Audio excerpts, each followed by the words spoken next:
বাংলার এক শান্ত গ্রাম, নাম চন্দনপুর। ভোরের আলোয় ধানক্ষেত ঝিলমিল করে, বাতাসে ভেসে আসে ফুলের গন্ধ। এই গ্রামেরই মোড়ল হরিপদ মোড়ল। বয়স 60-এর কাছাকাছি, কিন্তু আজও তার চোখে দৃঢ়তা। মোড়লবাবু, আজ আবার পঞ্চায়েত বসবেন? হ্যাঁ রে, গ্রামের বিচার বন্ধ থাকে নাকি? ন্যায় না থাকলে গ্রাম বাঁচবে কিভাবে? গ্রামবাসীর কাছে হরিপদ মানে ন্যায়, মানে ভরসা। কিন্তু কেউ জানে না, শিগগিরই তার ন্যায়বোধের সবচেয়ে কঠিন পরীক্ষা আসছে। হরিপদের একমাত্র ছেলে রনেন পড়াশোনা করেছে শহরে, চাকরির খোঁজে ব্যস্ত। কিন্তু গ্রামীণ জীবনের কষ্ট তার ভালো লাগে না। বাবা, আমি শহরে থাকতে চাই। এখানে ধুলো কাদা কিছুই নেই। এই মাটিই তো আমাদের মা, রনিন। এই মাটিতেই আমাদের শিকড়। মোড়লের চোখে গর্ব আর ভয়। গর্ব ছেলেকে নিয়ে, ভয় তার বদলে যাওয়া মনোভাব নিয়ে। একদিন সন্ধ্যায় খবর এলো, গ্রামের হাট থেকে ধানের টাকা চুরি গেছে। মোড়লবাবু, কাল রাতে কেউ মুদি কাকার দোকান ভেঙে ঢুকেছে। চিন্তা করো না, বিচার হবে। চোর যেই হোক, শাস্তি পাবে। হাটের টাকা ছিল সবার রোজগারের ফল। গ্রামের মানুষ চোখ তুলে তাকালো মোড়লের দিকে। ওর বিচারেই এখন আশার আলো।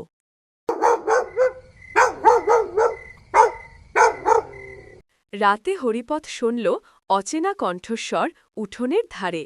গিয়ে দেখা গেল ছেলের ঘরে লুকানো এক থলে টাকা। রনিন, এটা কি? বাবা, আমি চুরি করিনি। আমি ধার নিয়েছিলাম, পরে ফেরত দিতাম। মোড়লের মাথা ঘুরে যায়। ন্যায় ও পিতৃত্বের ভারে তার বুক ভারী হয়ে ওঠে। মোড়লবাবু, আমরা শুনেছি চোর রনেন মোড়লের ছেলে। সত্য যাই হোক, আমি কারো পক্ষ নই। রনেন নিচু চোখে বসে আছে। সবাই তার দিকে আঙুল তুলছে, কিন্তু বাবার মুখে এক ফোঁটা রাগ নেই, শুধু গভীর বেদনা। সন্ধ্যায় হরিপদের স্ত্রী গীতা মন্দিরে গিয়ে প্রার্থনা করে। ঠাকুর, ওদের রক্ষা করো। আমার ছেলেকে অপরাধী হিসেবে দিও না। কিন্তু ঈশ্বরও হয়তো জানতেন সত্যের পথ কাঁটায় ভরা। মোড়ল বুঝলেন এই বিচার তার জীবনের সবচেয়ে বড় সিদ্ধান্ত। রাতে রনেন বাবার কাছে এসে বলে, বাবা, আমি ভুল করেছি। হাটে বন্ধুরা হাসছিল। টাকার লোভে আমি ভুল পথে গিয়েছিলাম। ভুল স্বীকার বড় সাহসের কাজ, রনেন, কিন্তু শাস্তি থেকে কেউ মুক্ত নয়। বাবা ছেলের মধ্যে নেমে এলো নীরবতা, যেন সারা গ্রাম সেই নীরবতায় কেঁপে উঠল। পরদিন সকালে পঞ্চায়েত বসল। সবাই অপেক্ষা করছে, আজ মোড়ল কি রায় দেবেন। চোর যেই হোক, আইন সবার জন্য এক। আমার ছেলেকেও শাস্তি পেতে হবে, যতক্ষণ না সে গ্রামবাসীর বিশ্বাস ফেরায়। মোড়লবাবু সত্যিই বিচার করেছেন।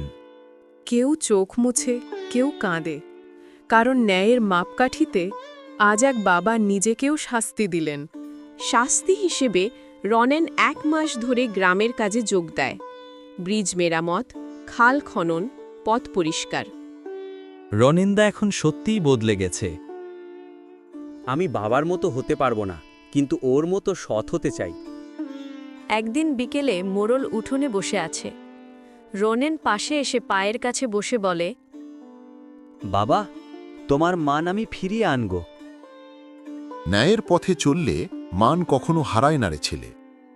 সূর্য ঢলে পড়ে, ধানের খেতে হাওয়া বইছে। চন্দনপুরের মানুষ আজও বলে, যে বাবার বিচার নিজের ছেলেকে দিয়েছিল সেই আসল মোড়ল।